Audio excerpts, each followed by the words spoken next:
Assalamualaikum warahmatullahi wabarakatuh. Selamat berjumpa lagi dengan saya. Bagaimana kabarnya? Alhamdulillah, semoga Allah senantiasa melindungi kita. Kuliah di manajemen pemasaran retail, kita akan lanjutkan dengan display dan layout.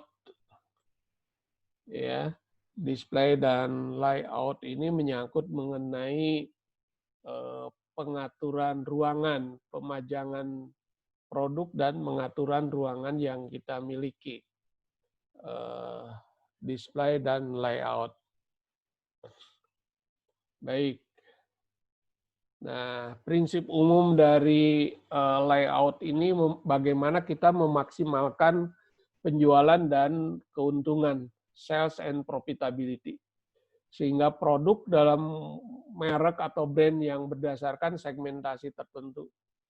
Dengan produk yang profitability yang tinggi diposisikan pada eye level. Ya, pas persis terlihat, mudah terlihat. Memposisikan produk untuk mendorong konsumen membeli produk lebih tinggi ya yang keuntungannya. Produk dengan profitability yang tertinggi diposisikan pada pertama dari arah traffic. Dari pintu ini langsung konsumen melihatnya. Produk diposisikan untuk memberi produk tampilan terbaik kepada konsumen. Seperti sisi depan dari packing menghadap ke konsumen. Jadi jangan sampai terbalik. Ya, nama produk, brandnya ini bisa terlihat dengan mudah. Produk yang lebih besar diposisikan pada shelf yang lebih bawah untuk mempermudah pemilihan produk dan pengisian stok. Jadi jangan sampai ada yang lebih besar di atas, terus yang kecil di bawah, tertumpuk. Jadi sulit dilihat oleh konsumen dan sulit kita melihat mana yang sudah laku dan belum. Shelf harus terlihat penuh semaksimal mungkin, seperti meminimalkan space yang tidak terpakai. Jadi jangan sampai ada kosong. Layout shelf harus ramah terhadap konsumen. Ramah dalam artian bersih, rapi, indah, dan masuk akal untuk mempermudah dan mempercepat pembelian produk. Tingkat inventory harus meminimalkan frekuensi dari stocking barang. Ini contoh bagaimana kita rak atau shelf yang kita rancang. Ini ada 4 hambalan ya. Paling bawah ini kurang lebih 0,2 meter. Yang kedua 0,8 meter, kedua adalah 1,2 meter, dan yang paling atas shelf keempat yaitu 2,02 meter. Ya, di mana nih yang paling mudah ini? Kalau dihubungkan dengan tempat yang terbaik ini pada eye level di sini, ya pada eye level. Jadi eye level ini pada 1,2 meter, 1,2 meter. Ini paling bawah ini 0,2 meter, ini shelf 1 ini disebut stoop. Yang 0,8 meter waist level dan ini 1,2 meter disebut dengan eye level. Dan yang paling atas ya 2 meter yang stretch, biasanya ditumpuk di atas. Ini ya. Ini menempatkan produk. Nah, kenapa pemajangan produk itu harus baik? Karena konsumen itu perhatian terhadap barang itu sangat singkat, ya kurang lebih 20 detik saja dia melihat. Jadi pada waktu 20 detik itulah dia harus dengan cepat mengambil keputusan dalam pembelian. Bagaimana konsumen membeli barang? Ada yang direncanakan, ada yang terlihat. Ada yang kompulsif, ada yang impuls, ya. Ada yang kompuls dan ada impuls. Kalau yang kompuls kan direncanakan.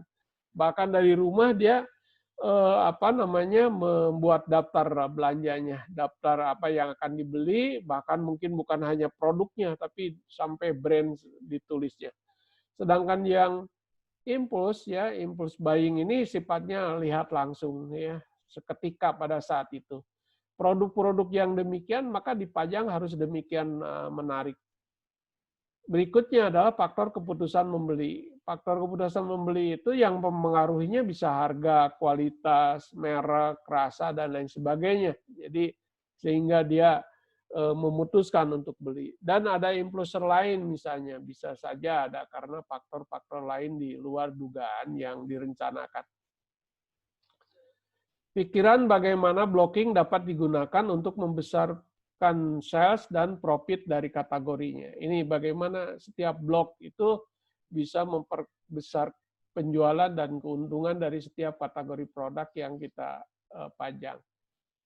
Kategori layout untuk kemudahan dan keramahan customer. Jadi semata-mata supaya konsumen leluasa dalam melakukan belanjanya. Ini kategorinya. Di mana sih kategorinya mau berdasarkan apa. Dan sifatnya adalah untuk membujuk konsumen untuk belanja. Jadi menarik gitu ya, dari tampilannya, dari pemajangannya menarik. Bisa pack size-nya yang lebih besar misalnya dia tertariknya.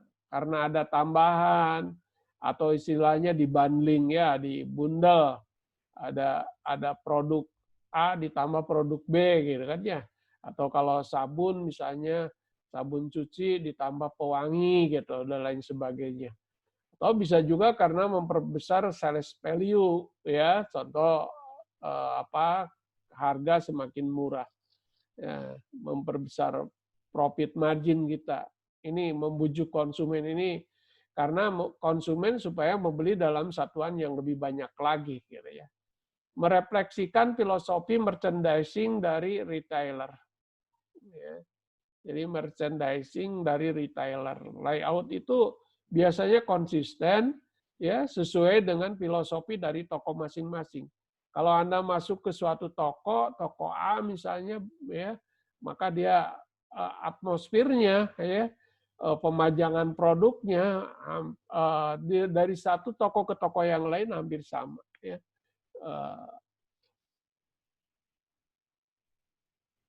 Ini contoh pemajangan house of hall ya. House hall ini barang-barang handling nih kayak gini nih produk-produknya. Ya, kayak gini nih pemajangannya. Sedemikian rupa supaya menarik ya. Karena ini sekarang ini kan produk-produk untuk untuk kado lain sebagainya ya. Ini contoh bagaimana pemajangan fashion ya untuk pakaian. Ya, nah, ini dari tumpukan ini ada yang dipasang di mannequin ya, mannequin. Sehingga kemeja dipadukan dengan dasinya, ini supaya mendorong konsumen untuk tertarik. Atau bisa juga pakai rak begini ya, digantung. Ini untuk memudahkan dalam pemilihan fashion.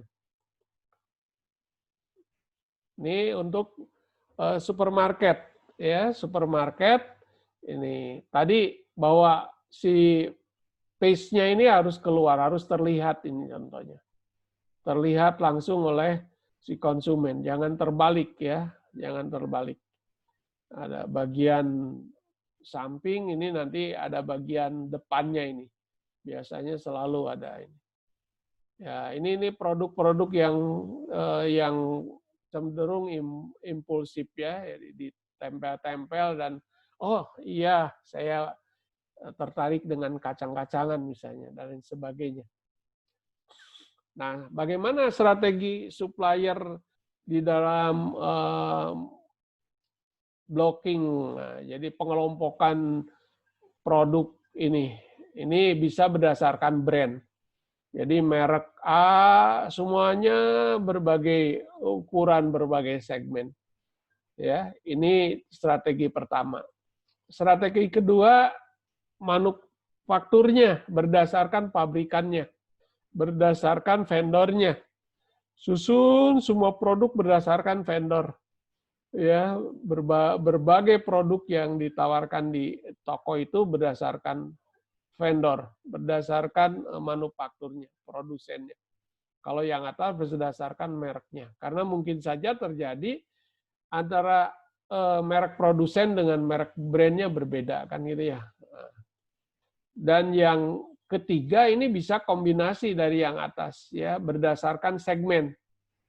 Segmen ini misalnya segmen A.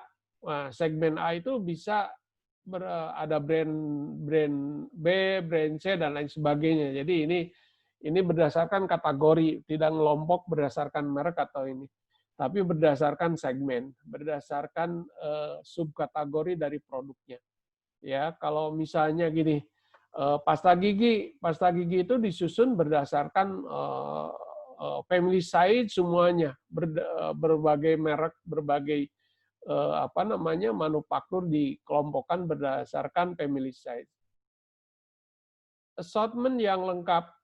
Bagaimana assortment yang lengkap ini seperti ini contohnya. Ini kategorinya ya, ada sourcing, merchandising mix, promotion mix, sales and gross marginnya. Misalnya sourcing dari produk yang perishable. Perishable itu tidak tahan lama. Sumbernya dari mana nih? Dari lokal, pasar, petani misalnya ini. Kategori food, makanan, bisa lokal, bisa membuat sendiri misalnya makanan. Toiletries, ini produk dari mana? Dari lokal misalnya. Ya. Hardgood bisa dari mana? Dari lokal atau bisa impor. Gitu ya.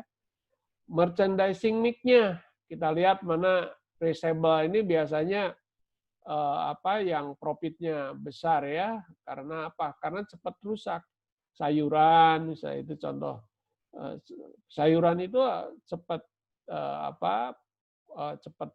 cepat rusak.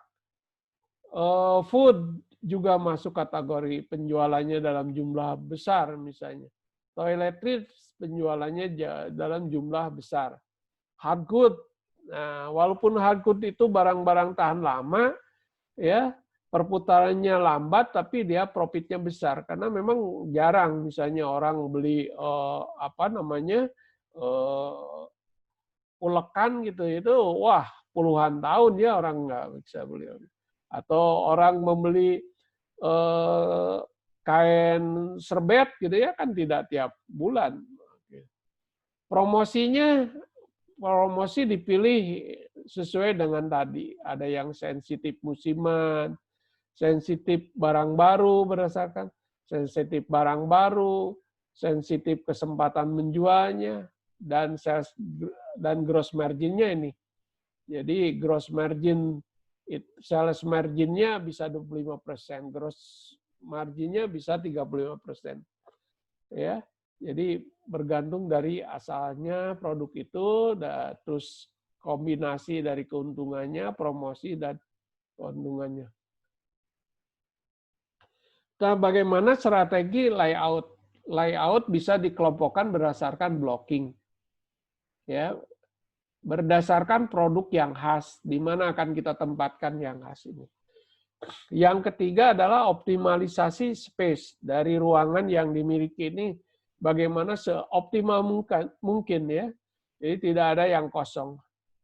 Dan terakhir adalah dapat dilihat dengan sekejap. Jadi mudah. Orang tadi kan kurang lebih 20 detik saja melihat. Gitu ya. Nah ini contoh bagaimana layout dan blocking dari sebuah supermarket misalnya. Ini pintu masuk sini, ada kasir ya. Sini ada drink, ada food, ini non food atau toiletries misalnya. Di sini ada stok ya, gudang. Gitu. Ini contoh bagaimana layout dan blockingnya. Jadi ini adalah yang disebut dengan blocking, blok-bloknya.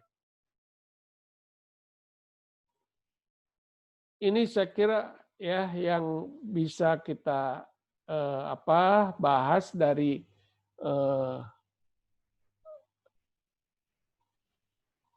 layout dan display ini. Semoga bermanfaat ya. Selalu berusaha untuk sehat ya, selalu berusaha untuk bersih ya, jaga diri kita, selalu semangat ya, usahakan kita bekerja dengan sebaik mungkin. Mudah-mudahan ada manfaatnya. Assalamualaikum warahmatullahi wabarakatuh.